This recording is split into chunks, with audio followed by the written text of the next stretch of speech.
একটা মানুষের বাচ্চা আর একটা মানুষের বাচ্চাকে নির্মমভাবে মারতেছে। এগুলো দেখতে আমার কাছে খুবই খারাপ লাগে। কই, তোরাও তো মানুষের বাচ্চা, আমরাও তো মানুষের বাচ্চা। সেই ছোটকাল থেকে বড় হলাম আজ 25টা বছর। কই, কোনো মানুষকে তো এরকম নির্মমভাবে মারলাম না। কেন তোদেরকে তো মারতে হবে? কেন মারামারি বাদে থাক, তোরা মারামারি বাদে বেঁচে থাকার চেষ্টা কর। একটা মানুষের বাচ্চা হয়ে আর একটা মানুষের বাচ্চাকে এরকম নির্মমভাবে মারিস? তোদের কি মায়া দয়া বলতে কিছু নাই? জ্ঞান বুদ্ধি নাই?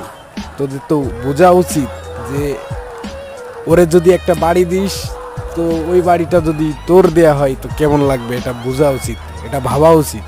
তোরা তো না ভেবে না জেনে শুনে আন্দাজে আন্দাজে যাকে তাকে মেরে বসিস। এটা তোরা আর করিস না। গোপালগঞ্জের লোকজনকে যেভাবে নির্মমভাবে মারতেছে এক মানুষের বাচ্চা আর এক মানুষের বাচ্চাকে,